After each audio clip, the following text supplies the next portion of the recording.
Hi everyone, welcome back to my channel. My name is Demola. If you're here, that means you are interested in learning about my cinematic video setup, which I primarily have been using for my beauty videos. If you've seen those on my TikTok or Instagram, you're familiar. If not, get familiar. So I'm here to share the wealth, and it's a lot of wealth. So sit back and get some knowledge on how to record videos. My credentials essentially include the fact that I am a photographer. I've been a photographer about 7 years. And once I started creating videos, I started to utilize a lot of my photography knowledge into my video production when it came to reels, long form content, and eventually TikToks.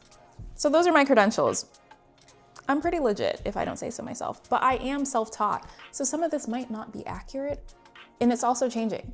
When I tell you the last 2 years, my content has been very inconsistent, but this is the point of learning, is that you're trying new things. So that's the one tip I do have if you are trying this out: experiment. First, we're gonna start with my setup, AKA my gear. I have been using, and what I'm recording on right now actually, the Sony a7C for about, I wanna say 4 years, not entirely sure. And it is a powerhouse. It is a wonderful camera. It is a camera that is good for both photo and video, which is why I purchased it. Shout out to my friend Gabrielle Ione Hickman for putting me on. But it does shoot in 4K, meaning you're gonna get that crisp quality that everyone's looking for these days. So highly recommend. I am also interested in getting a Sony FX3, but your girl don't got that money yet. Sony, hit me up. I like the Sony FX3 mainly for video, obviously. It is a cinema camera, and I like that it's good for my current filmmaking passion that I have yet to really explore, because we're a bit nervous. That's a whole different video. Let's not go there. And then a really important part around making videos is the lens that you choose. The lens that I'm currently using is my Nifty 50. If you are someone familiar with visual image making, the Nifty 50 is like the go-to. Now, the reason why it's the go-to is because it's great for portrait photography and portrait video, or videography rather. And I like to make sure that the focal length is accurate to whatever scene I'm in. It's because I'm in my house. 50 is beautiful, but I'm also interested in getting a 35mm lens. The other part of picking out lenses is the aperture, or the f-stop. So that number that comes after the focal length is called the aperture. So for example, I use a 50mm 1.8 lens. The 1.8 refers to how much light can be let into the camera. It is a great lens when it comes to low lighting. It also is great if you want more blur in your background. So as you can see bits of my background, but that's because I haven't brought my f-stop all the way to 1.8. We're gonna talk settings. Don't worry, we're gonna talk settings. This is gonna be a lengthy video, so I hope you have your popcorn. Like I said, camera settings, which I would argue is something that people ask about the most. I will say camera settings is just one part of the meal, if you know what I mean. Like it helps you create the cinematic feel, but it's not the only thing you have to note, as we will talk about later with lighting. So I'm gonna give you majority of my settings. Not all of them. I do keep just a little bit. But that's because, again, I am still learning and still trying to figure out what makes my videos.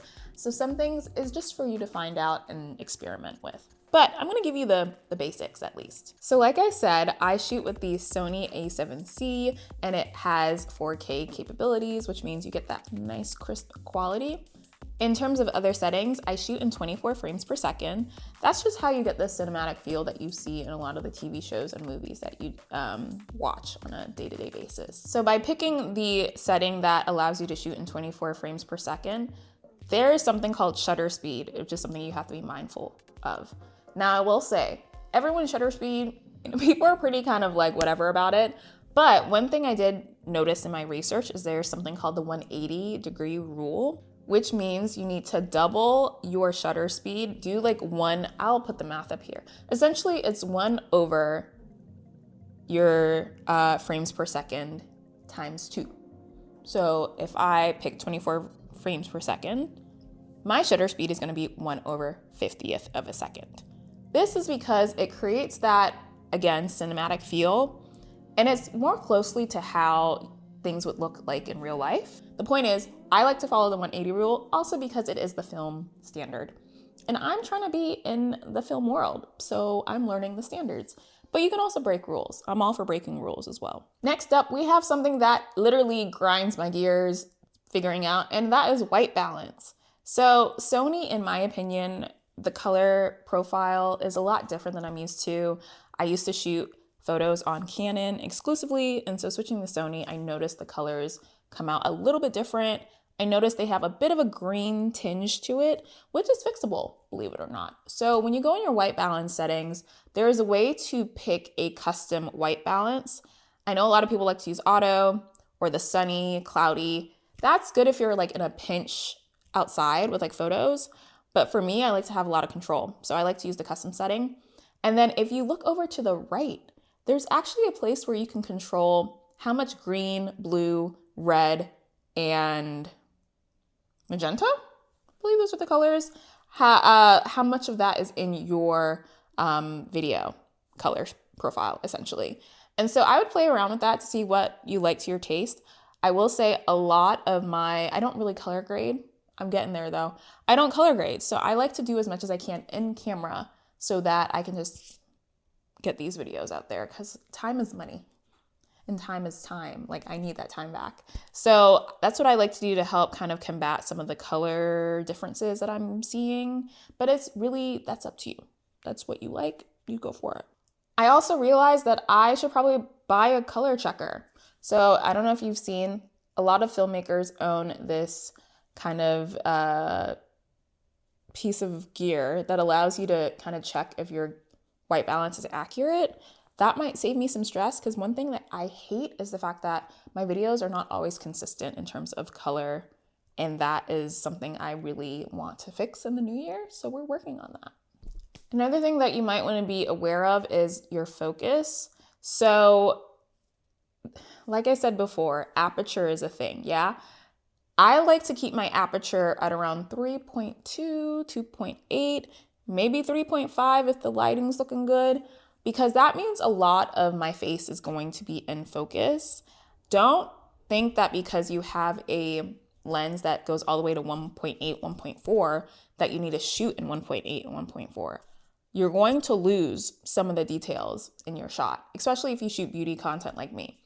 It's actually okay and preferred to go a little bit, I guess you're not going wider, you're going shorter, smaller, not sure. The point is, bump up your aperture, okay? Don't rely on 1.8 because you're not gonna actually get the crisp, like that crispy element that a lot of people are looking for. Another thing that people might be curious about is how I focus. I do autofocus. I love, again, with the A7C, the fact that it has tracking. Sometimes, like if you have the setting on where if there's a person in the shot, that it will follow the person. There's like a little box that like finds the eye of the person. I like to shoot in focus zone, which actually allows you to pick the part of the image that you want to always be in focus. That's helpful, especially if you're showing products. So yeah, that's just something I prefer, and you pick the quadrant that most is likely for you to be in, you know? Yes, ISO. So I like to have my ISO at 500 or 100 if I'm shooting indoors. I don't think the A7C has dual base, I forgot the terminology, but essentially a lot of cameras have it where if you shoot at a certain setting, that's like the ideal ISO to have your videos on. Don't know, I've been doing my research, but I noticed 500 is pretty good, pretty decent, or 100. Those are like my go-tos. My final tip when it comes to your camera settings is to actually save them. So on the Sony A7C, and I believe other cameras have this capability as well, there's a way to save settings that you have so that you're not always resetting it up every time you turn off your camera. I'll show you at some point here, if I haven't already, how to break it down, and like every time you turn your dial, you'll essentially have the setting that you had before. So save time, y'all. Videos are already hard enough, so do anything you can to save time. Next up, we have lighting. I have a lot of questions on my lighting because I've been tweaking it, perfecting it, and I based my lighting off of what you typically see with beauty videos that brands put out. And so I've been kind of tweaking it to look like those videos. First thing is your key light. Your key light is your main light that is focusing on the subject, the main person. It is meant to illuminate the person. My key light is the Neewer SL60W, I believe is what it's called. The 60 refers to the brightness, 60 watts essentially. You could go higher. If you're shooting at home, I don't know if it's necessary, maybe 100 tops, but I'm cool with 60. And then on my continuous light, that's what it's called, I have a grid, and I'm actually using it today as well, a grid on my softbox. And I don't remember how big it is, but I'll put it on the screen or in the description box. But I have one that is relative to the space that I shoot in. Don't go too big, y'all. I'm even here stressed a little bit because my fans, I'm afraid of like hitting my fans and my ceiling. But you know what? You know how big your space is. Make sure it fits your space. The grid is really helpful. That's the new thing I've added. The grid actually makes the light directional. When you take a grid off, it spills light everywhere. But if you make it directional, all that light is going to hit me and not necessarily behind me. Obviously behind me is illuminated, but primarily focused on me. That helps with like creating a more cinematic feel, in my opinion. But sometimes you need more light, so it depends on your space. We have the backlight, which is also by Neewer. The backlight lights your backdrop or your wall. In my case, it's a wall. A lot of people have asked, I use the wall.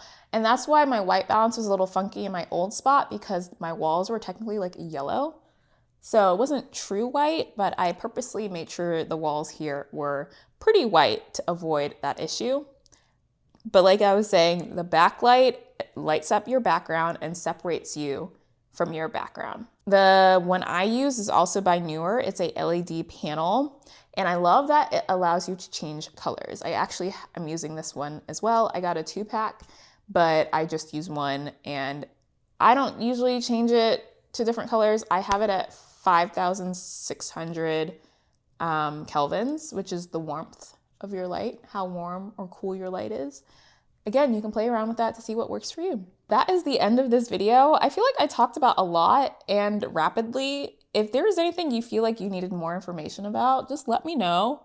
But yeah, I'm excited to finally get this out. Happy New Year for those who are celebrating the new year with me. I technically think my birthday and first day of spring are the real New Year's, but I digress. So yeah, y'all are gonna see a lot on this channel, a lot of me talking about my artist lifestyle. So if you're interested, stay tuned and subscribe, like, share, all of that. I'll see you next time.